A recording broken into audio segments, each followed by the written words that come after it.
চিংড়ি মাছের তো অনেক রেসিপি খেয়েছেন। আজকে এইভাবে একটু চিংড়ি মাছ বানিয়ে দেখবেন, খেতে কিন্তু খুব ভালো লাগবে। খুব কম মশলা এবং খুব সহজ প্রসেসে এই চিংড়িটা আমি বানিয়েছি। নমস্কার, আমি শ্রীপর্ণা। অমৃতকুম্ভ চ্যানেলে আপনাদের সবাইকে স্বাগত জানিয়ে আজকের রেসিপি শুরু করছি। আজকের রেসিপি জিভে জল আনা চিংড়ি। রেসিপির জন্য আলু ছাল ছাড়িয়ে ধুয়ে সরু সরু করে কেটে নিয়েছি। কেটে রাখা আলু কড়াইতে একেবারে নিয়ে নিয়েছি। এবারে এর মধ্যে দিয়ে দিচ্ছি কুচনো কাঁচা পেঁয়াজ।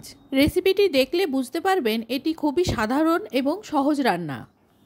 দুটো কাঁচা লঙ্কা কুচিয়ে এর মধ্যে দিয়ে দিচ্ছি। পরিমাণ মতো নুন দিয়ে দিলাম। দিচ্ছি গুঁড়ো হলুদ পরিমাণ মতো।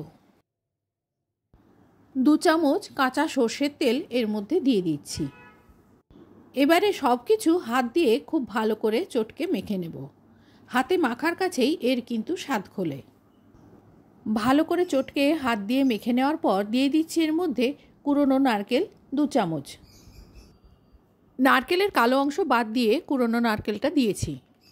এরপর এর মধ্যে দিয়ে দিচ্ছি খুব অল্প পরিমাণ জল। গ্যাসে কড়াইটা বসিয়ে ঢাকা দিয়ে রান্না করতে দেব। মিনিট 3 রান্না করে নেওয়ার পরে ঢাকা খুলে দেখাচ্ছি আলুগুলো সেদ্ধ হয়ে গেছে, জলটা একেবারে প্রায় শুকিয়ে এসছে। জল শুকনো হয়ে গেলে এর মধ্যে চিংড়ি মাছগুলো দিয়ে দিচ্ছি। আপনারা ইচ্ছে করলে চিংড়ি মাছ নুন হলুদ আগে থেকে মাখিয়ে রাখতে পারেন। আমি শুধু চিংড়ি মাছ দিয়ে 2 চামচ সর্ষে কাঁচা লঙ্কা বাটা দিয়ে দিচ্ছি। সাদা এবং কালো দুরকম সর্ষে এর মধ্যে আছে।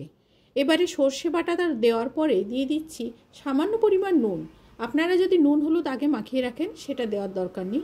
পরিমাণ মতো গুঁড়ো হলুদ দিয়ে খুব ভালো করে সব কিছু একেবারে মিশিয়ে নিচ্ছি। মিশিয়ে নেওয়ার পর ঢাকা দিয়ে 2 মিনিট রান্না হতে দেব চিংড়ি মাছটা রান্না হওয়ার জন্য। আর নুন হলুদ দেওয়ার পরে চিংড়ি থেকে জল বের হতে শুরু করবে, তখন ওই জলেই এটা সেদ্ধ হয়ে যাবে। এরপরে দিয়ে দিচ্ছি এর মধ্যে 2 চামচ কাঁচা সর্ষের তেল।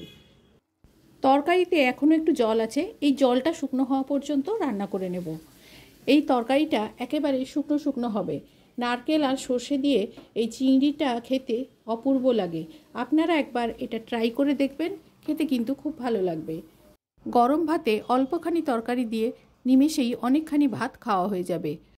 যারা ধনেপাতা পছন্দ করেন ওপর থেকে একটু ধনেপাতা ছড়িয়ে এটা পরিবেশন করে দেবেন।